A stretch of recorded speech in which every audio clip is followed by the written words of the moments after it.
जय झूलेलाल। अॼु असीं हिते एडवांस डिप्लोमा जे 8 पाठ जी शुरूआत करंदासीं, जंहिंजो नालो आहे सफ़र। ही पाठ ईश्वर चंद्र पारां लिखियल आहे। ही पाठ ॾाढो लंबो आहे पर ॾाढो सवलो बि आहे। जेके बि कठिन अखर ईंदा उहे मां तव्हांखे ॿुधाईंदी हलंदमि। अचो त ॾिसूं हिन पाठ में छा ॾिनल आहे। ईअं कोन हो त ॿुढीअ खे को इन ॻाल्हि जो अहसासु कोन हुओ। हिन पाठ में मेन कैरेक्टर जेको आहे हू आहे ॿुढी, हिकु अम्मा आहे, हुन जे बारे में ही पाठ आहे।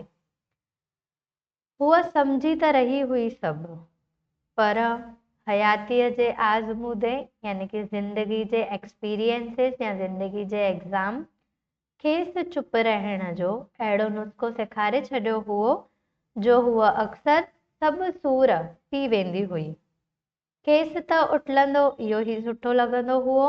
जॾहिं हूअ ॾिसंदी हुई त पुटु या नुंहर जेकी कुझु करे रहियूं आहिनि, इहो सोचे त ॿुढी उन्हनि जे ॻाल्हियुनि खे किथां सम्झंदी हूंदी। 5 पुट आहिनि ॿुढीअ खे। ही जेकी अम्मा आहे हुनखे 5 पुट आहिनि, सभु दाल रोटीअ वारा, मतिलबु सभु कमाइण वारा। 3 धीअर बि अथसि, पर हाणे न उन्हनि ते का ॿुढीअ जी ज़िमेवारी आहे ऐं न ॿुढी ई हाणे उन्हनि लाइ को घणो सोचंदी आहे। सभु पंहिंजे पंहिंजे सावरनि में सुखी आहिनि। हा, बाक़ी ॿुढीअ खे इहो कॾहिं कॾहिं बुरो ज़रूरु लॻंदो आहे जॾहिं ॾिसंदी आहे त संदसि पुट हर भर अजाए ज़िद में पंहिंजो वक़्तु पिया बर्बादु कंदा आहिनि त केरु कहिड़ीअ भेण खे पाण वटि घुराए। भेनरूं 3 आहिनि, भाउर 5। कॾहिं ॾिण वार ते भेनरुनि खे घुराइण जो मामिलो हलंदो बि आहे त ॻाल्हि इन अजाए बहस में थधी पइजी वेंदी आहे त कहिड़ो भाउ कहिड़ीअ भेण खे घुराए। कॾहिं भुले भुलाए जे किथे कंहिं ॻाल्हि ते सुलह थींदी बि हुई त मामिलो वरी इन ॻाल्हि ते अटकी बीहंदो हो त सभिनी खां घटि ॿारनि वारी भेण खे कहिड़ो भाउ घुराए।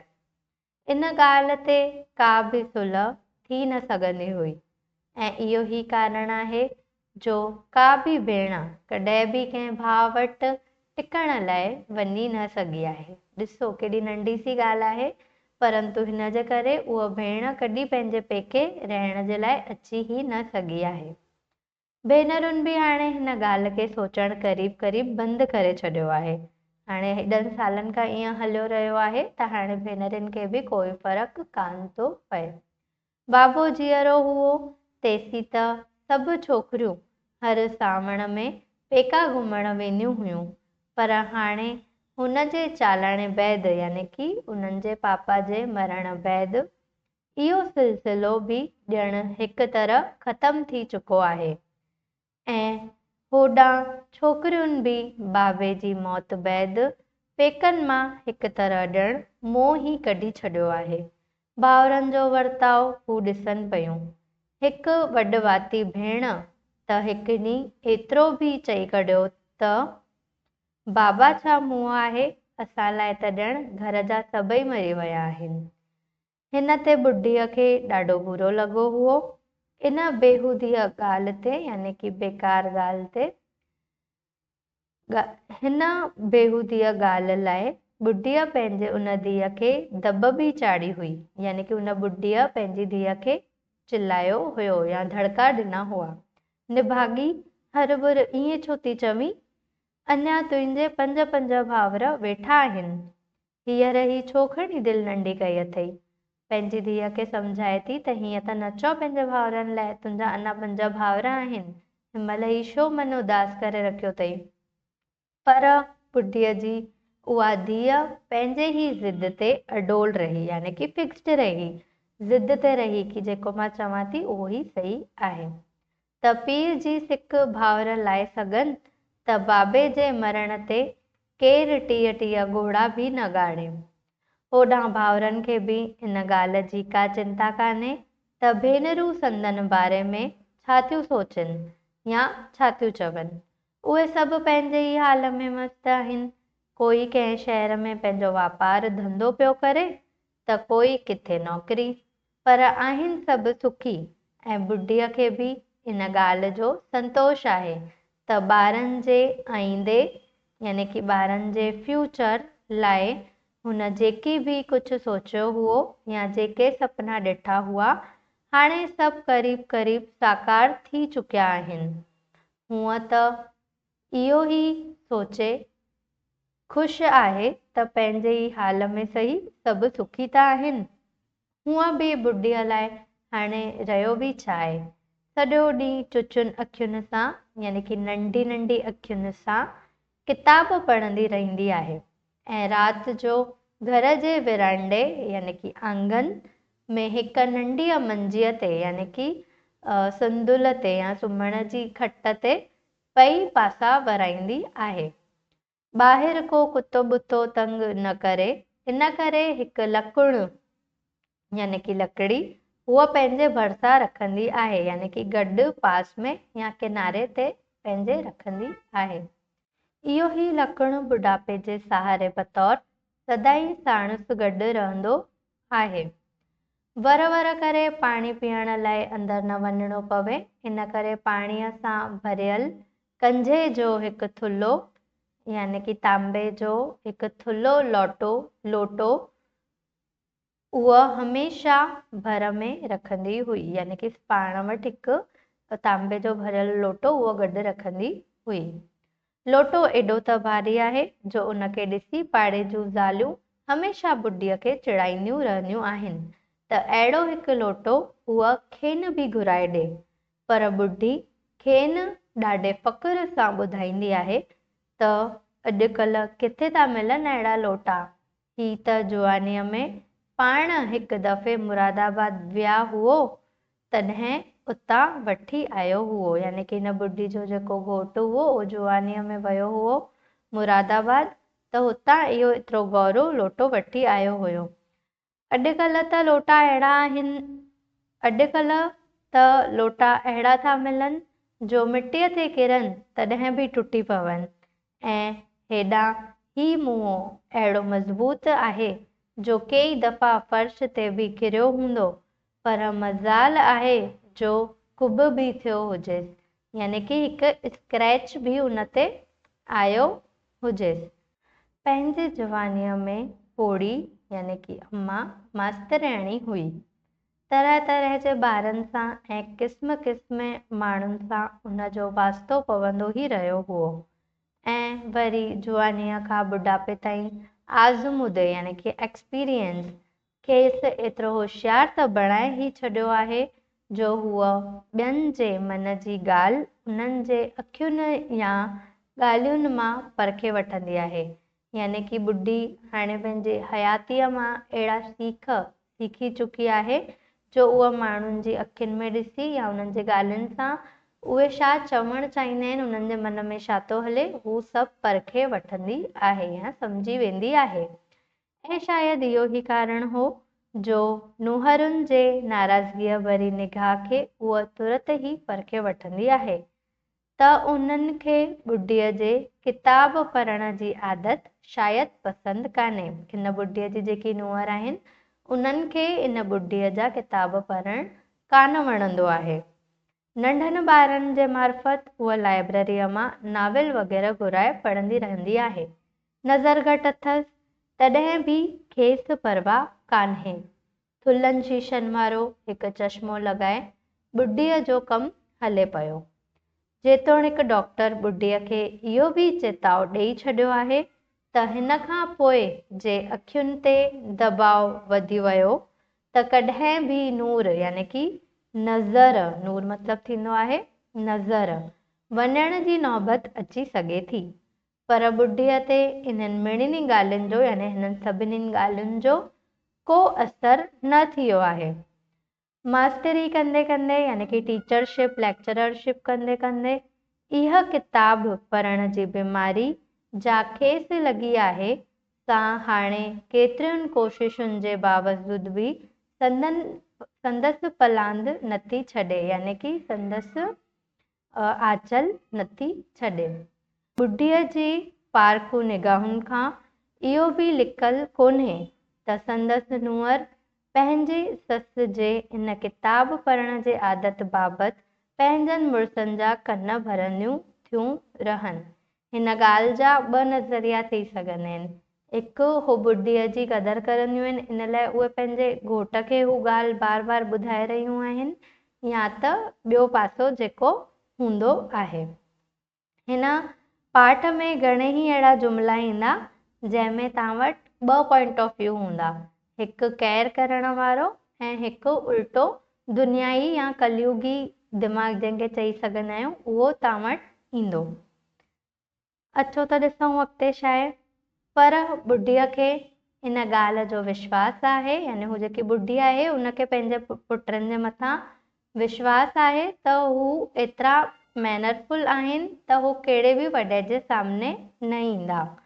पर बुढीअ खे हिन ॻाल्हि जो विश्वास आहे त संदसि पुट खेसि कॾहिं बि का अणवणंदड़ यानी कि न वणण वारी ॻाल्हि न चवंदा।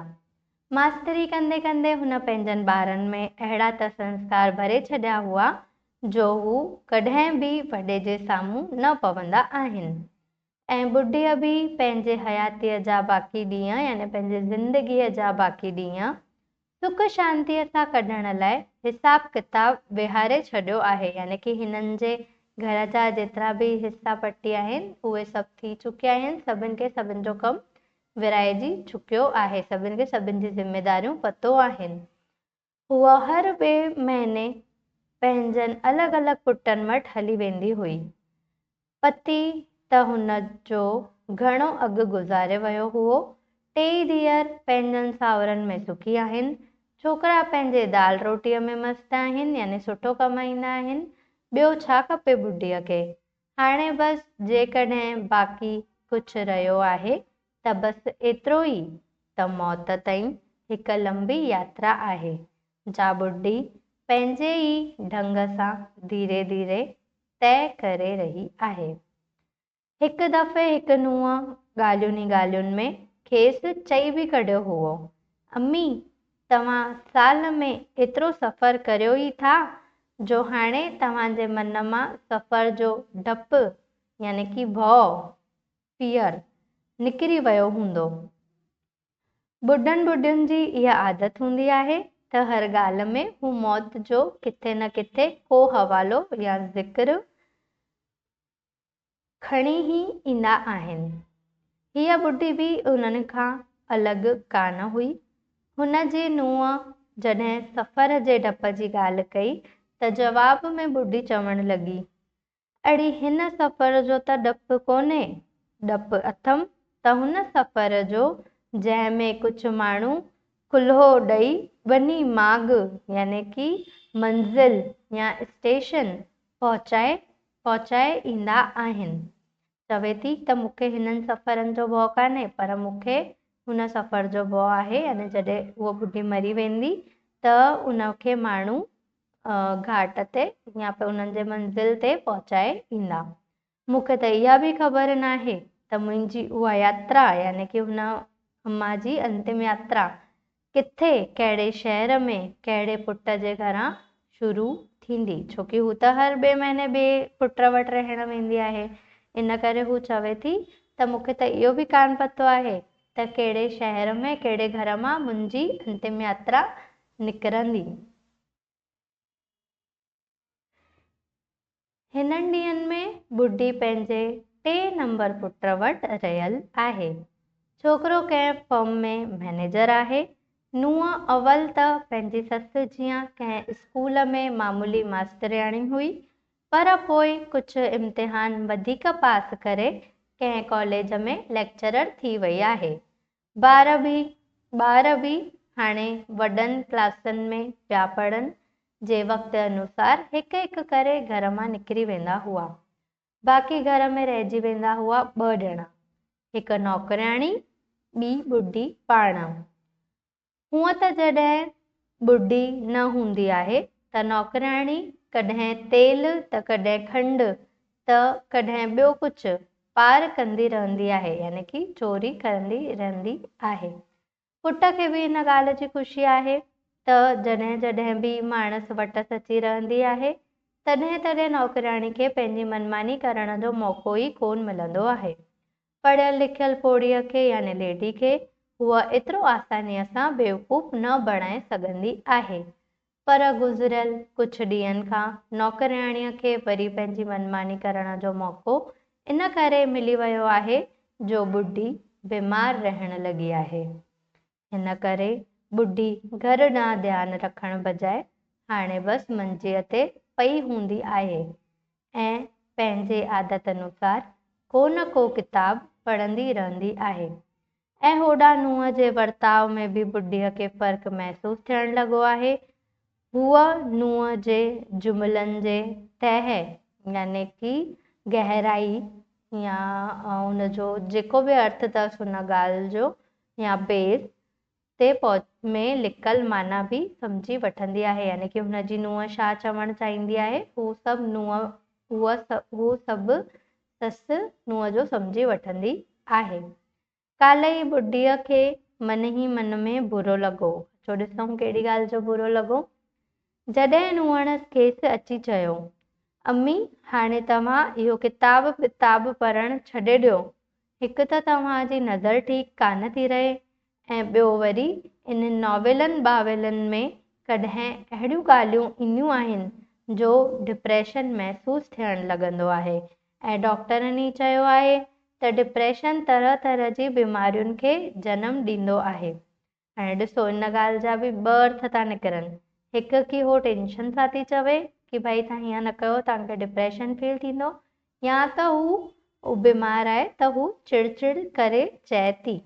ॿ हुन जा पॉइंट ऑफ व्यू या नज़रिया थी सघनि था।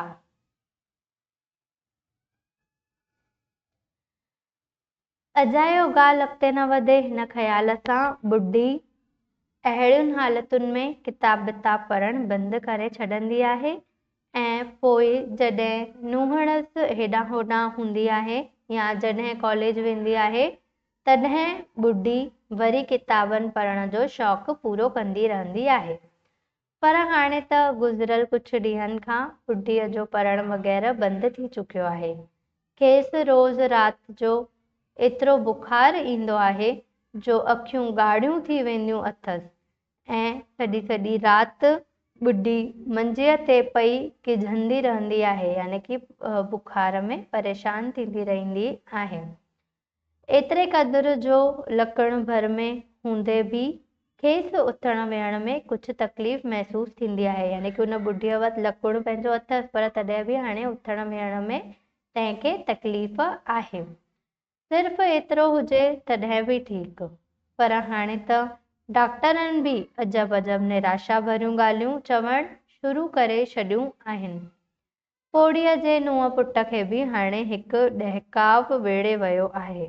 किथे ईअं न थिए त ॿुढी इते ई मरी पवे ऐं सॼो ख़र्चु बजाए ॿियनि भाउरनि जे उन्हनि जे सिर ते अची पवे ऐं सिर्फ़ु ख़र्च जी ॻाल्हि हुजे तॾहिं बि ठीकु, पर मौत खां पोइ सॼे साल ताईं को न को खिटराग लॻो ई पियो हूंदो आहे। ॾहकाओ मतिलबु थींदो आहे भउ। उन्हनि खे हिकु भउ पइजी वियो आहे त हीअ अम्मा हिते ई कान मरी वञे, ऐं खिटराग मतिलबु थींदो आहे झंझट। हिकु मौत खां पोइ पूरो साल कुझु न कुझु झंझट लॻियो ई पियो हूंदो आहे। हिन ॻाल्हि जो 3 नंबर पुट जंहिंजे घर में अम्मा रहे थी तंहिंखे ई भउ आहे। अहिड़नि खिटरागनि लाइ उते फ़ुर्सत कंहिं वटि हुई। असीं ॾिठोसीं कि हू सभु पंहिंजी ज़िंदगीअ में ॾाढा बिज़ी हुआ त हिननि सभिनि झंझटनि जो उन्हनि वटि टाइम कोन आहे। जोइ सां काफ़ी सुस यानी कि फुसुर या धीरे धीरे ॻाल्हाए या डिस्कशन करण बैदि पुटस ई अची ॿुढीअ खे चयो, अम्मा मां भायां थो। ॾिसो हाणे हिन ॻाल्हि जा बि 2 नज़रिया ईंदा त तव्हीं कमेंट सेक्शन में ॿुधाइजो त तव्हांखे ही ॻाल्हि सां कहिड़ो वीचार मन में आयो। अम्मा मां भायां थो त तोखे हिते जी आबहवा यानी कि मौसम हाणे भाए कान थी पवे, यानी कि हितां जो मौसम हाणे तोखे सूट नथो पवे या तोखे वणे नथो। तुंहिंजी तबियत ठीकु कान थी रहे ऐं हेॾा असीं तुंहिंजे इलाज बिलाज लाइ बि ठीकु तरह ध्यानु नथा ॾेई सघूं। कुझु त हिन में ॾोह असांजो बि आहे। ॾिस अम्मा, असीं ॿई सुबुह जो ई पंहिंजे नौकरीअ ते हलिया वेंदा आहियूं। ॿार बि वीचारा स्कूल हलिया था वञनि। घणे कम हुअण करे मां अक्सर राति खां अॻु घर पहुचां ई कोन थो। अहिड़ी हालत में असां तुंहिंजो पूरो ख़्यालु नथा रखी सघूं न अम्मा। ईअं था करियूं, जेकॾहिं तुंहिंजी मर्ज़ी हुजे त तोखे भाऊअ वटि पूने रवानो करे छॾियूं। हू पुटु पंहिंजी अम्मा खे चए थो त असां तुंहिंजो ध्यानु सुठे सां नथा रखी सघूं त असां तोखे ॿिए भाउ वटि पूने मोकिले छॾूं। हाणे हिन जा ॿ ज़रिया आहिनि, ॿ नज़रिया आहिनि कि या त हू पुटु टेंशन खणी थो चवे या त हू पुटु पाण खे छॾाइण जे करे इहा ॻाल्हि चए थो। थोरी सम्झी वई त हाणे खेसि वरी सफ़र करिणो पवंदो। हमेशह ईअं ई थींदो रहियो आहे त संदसि पुट कंहिं न कंहिं बहाने बुढीअ खे हिकु ॿेॾां मोकिलींदा रहंदा आहिनि। हूअ वेचारी बणिजी पुटनि जे मर्ज़ीअ मुताबिक़ हिते खां हुते ऐं हुते खां हिते जो सफ़र कंदी रहंदी आहे। हक़ीक़त में इन्हनि थकाईंदड़ यात्राउनि मां उहा ॿर थी चुकी आहे, यानी कि उबजी चुकी आहे, परेशान थी चुकी आहे। पर हयातीअ जा बाक़ी ॾींहं हू ईअं ई पुटनि जे मर्ज़ीअ मुताबिक़ जीअं तीअं कटण थी चाहे। अॼु बि पंहिंजे हिन पुट जी ॻाल्हि खेसि सुठी न लॻी, पर तॾहिं बि बेदिलियो पुट सां सहमति थींदे चयईं, यानी कि उनखे इहो ॻाल्हि पसंदि नथी अचे तॾहिं बि बिना दिलि जे बिना मन जे पुट खे हा चयईं। ठीकु, ईअं ठीकु आहे, जीअं तोखे ठीकु लॻे कर। हूअं सच त इहो आहे पुट, मां हाणे चङीअ तरह उथी वेही बि नथी सघां, पर वरी बि जीअं तोखे ठीकु लॻे। पुट खे बि अंदर ई अंदर में महसूस त थियो पिए त ॿुढी सचपुच सफ़र करण लाइक़ु कान्हे, पर हुन हक़ीक़त में ईंदड़ हालतुनि ऐं ख़र्च खां पाण बचाइण थे चाहियो। तॾहिं वरी माउ खे ॼण सम्झाईंदे हुन चयो, न अम्मा, तोखे का तकलीफ़ कान थींदी। पूने ताईं सिधी रिज़र्वेशन मां कराए थो छॾियां। तंहिं ज़माने में रिज़र्वेशन एतिरी सवली कान हूंदी हुई। हाणे जे ज़माने में त असां फ़ोन मां ई रिज़र्वेशन करे छॾंदा आहियूं, पर तंहिं ज़माने में रिज़र्वेशन सवली माण्हू न कोन कराईंदा हुया। आराम सां सुम्हंदी वञिजांइ, उते स्टेशन ते तोखे भाउ लाइण त ईंदो ई। ॿुढीअ बि हिन ॻाल्हि ते को वधीक ज़िद न कयो।